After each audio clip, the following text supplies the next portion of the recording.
안녕하세요. 무지출 챌린지 고작 3주 만에 소비 금단 증상에 제대로 시달리고 있는 1인입니다. 제가 여태 그럭저럭 소비를 잘 참을 수 있었던 이유는 마트에서 미리 사두었던 간편식과 식재료들 덕분이었는데요. 제 경우 이제 다른 소비를 못하다 보니 맛있는 음식이라도 먹어야 소비 욕구가 줄고 위로가 좀 되더라고요. 근데 3주 차에 벌써 위기를 맞은 건지 왜 이리 돈을 써야 먹을 수 있는 것들이 먹고 싶을까요? 카페 아메리카노도 한 잔 딱 하고 싶고 햄버거도 먹고 싶고 그리고 제가 블로그를 하고 있거든요. 이웃들이 호캉스 가고 여행 가고 맛집이나 뭐 멋진 카페 가는 걸 보니까 소비 욕구가 더 생기는 것 같아요. 이래서 절약할 때는 SNS를 끊어야 하는 건가 봐요. 그리고 저 멍청 소비했어요. 제가 제로 사이다를 자주 마시는 편인데 이번에 12개를 대량으로 시켰거든요. 그런데 이사하기 전집으로 택배가 간 거 있죠? 그래서 반송 택배비가 4,000원 정도 나갈 것 같습니다. 물론 사이다 값도 다시 들었고요. 저는 다른 메이커보다 저렴한 홈플러스 제로 사이다를 마시는데요. 원래 개당 1,000원인데 제가 평소에 안 쓰는 사이트에서 파는 제로 사이다가 9,800원으로 좀 더 싸길래 샀다가 이런 마음 아픈 일이 일어났네요. 주소 지정이 잘 안 되고 자꾸 이전 집으로 주소가 되는 거예요. 그래가지고 이제 헤매다가 주문을 했는데 알고 보니까 이 사이트에서는 지금 집으로는 배달이 안 되는 거였나 봐요. 택배 기사님께서 주소 맞냐고 확인 전화 오시길래 진짜 몹시 당황해가지고 거기 아니라고 반품 신청을 해달라고 했어요. 그래서 무지출 이틀을 홀랑 날려버렸네요. 정말 너무 아쉬워요. 저는 평일에는 가능한 소비를 하지 않고 주말에 이제 소비를 하는 형식으로 무지출 챌린지를 이어가고 있는데요.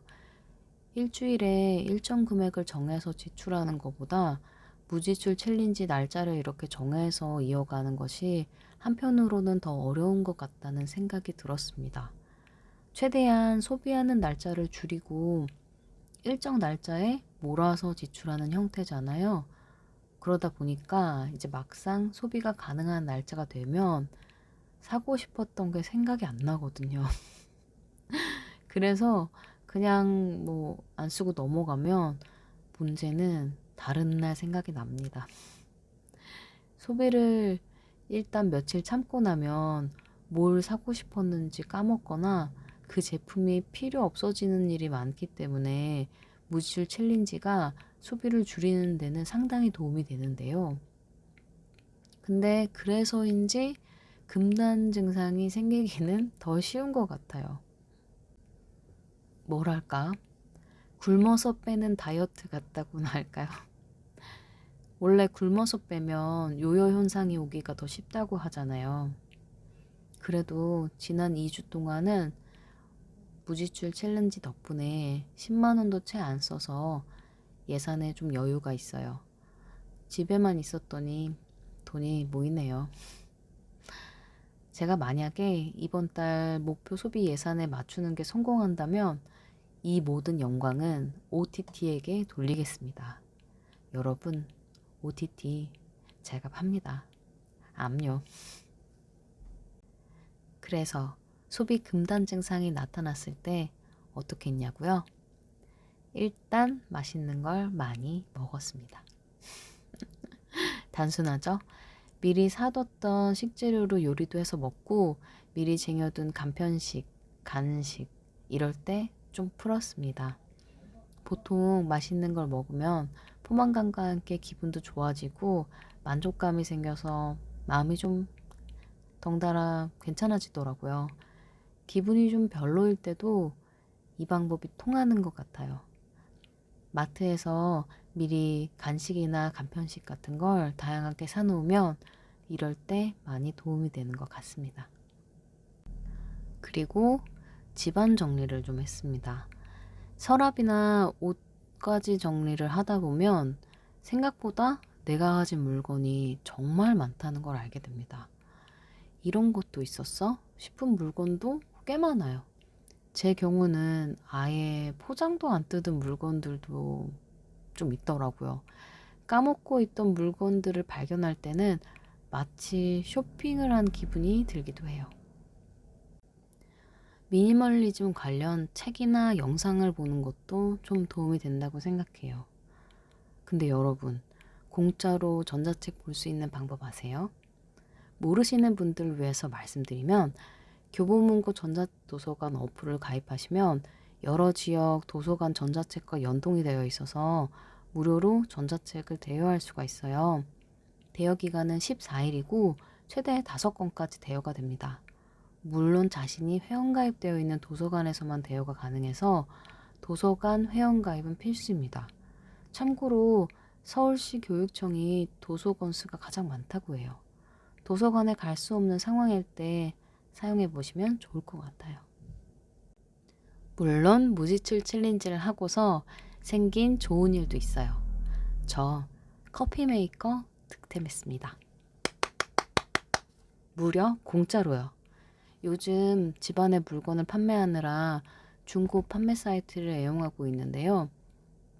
갑자기 아메리카노가 막 땡겨서 커피 메이커를 좀 보고 있었는데 무지출 챌린지를 하느라 사지는 못하고 있었거든요. 물론 대략 5,000원 정도 선에서 저렴하게 구입할 수 있었지만 일단 참아보자 하고 있었던 거예요. 근데 며칠 만에 우연히 무료 나눔이 뜬 걸 보고 당장 연락해서 받으러 다녀왔습니다. 진짜 너무 신나더라고요. 좋은 제품이 무료 나눔이 올라오는 경우에는 경쟁이 정말 심해서 득템하기가 진짜 어렵거든요. 몇 분 만에 벌써 나눔 완료 되어버리는 일이 대부분이고요. 그날 한매한테 커피 메이커 문화 받은 걸 막 자랑했거든요. 그랬더니 미니멀리즘 한다고 막 물건 팔고 그러지 않았냐고 그러더라고요. 그래서 할 말이 없었습니다. 네, 뭐 그렇습니다. 이번 주는 무지출 5일을 성공했습니다. 무지출 6일 성공할 수 있었는데 멍청 소비 때문에 무지출 하루가 더 깨졌네요. 이번 달은 부수입을 만든다고 공모주에 열심히 도전하고 있는데요. 그래서 소소하게 수익이 조금씩 나고 있습니다.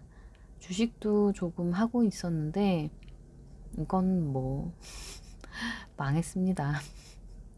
손실 메꾸려면 저 한 1년은 허리띠 바짝 졸라매야 될 것 같아요. 이렇게 절약해야 되는 이유만 더 늘어났네요. 여러분, 주식은 웬만하면 하지 마세요. 특히 요즘같이 시장이 안 좋을 때는 진짜 안 하는 게 더 나은 것 같아요. 일정 종목에서 벌어도 다른 종목에서 많이 잃을 수도 있기 때문에 특히 몰빵은 정말 위험하고요. 여튼 저의 이 슬픈 투자 실패 이야기는 나중에 기회가 되면 더 해드리도록 하겠습니다. 여러분, 감기 안 걸리셨죠? 요즘 한절기라서 날씨가 엄청 오락가락 하더라고요. 아침 저녁으로는 추운데 낮에는 또 덥고 저는 바로 감기에 걸렸습니다. 코맹맹이 소리 들리시나요? 팡콜 하나 챙겨 먹었고요. 저는 팡콜을 좋아해서 집에 쟁여놓고 있거든요. 팡콜은 약국 팡콜이랑 편의점 팡콜 이렇게 2종이 있는데요. 참고로 약국 팡콜이 맛있습니다. 네. 그래서 전 약국 팡콜을 먹고 있습니다. 집에 상비약으로 감기약 알약도 있긴 한데 알약보다는 액상 형태가 뭔가 덜 약 먹는 느낌이라서 이걸 먹게 되더라고요. 어릴 때 감기약 시럽 먹던 추억도 생각나는 것 같고요. 달달하니 맛있었는데. 여러분도 정말 감기 조심하세요. 뭐니 뭐니 해도 건강이 최고예요. 이번 주도 잘 보내시고 시청해 주셔서 감사합니다. 또 봬요.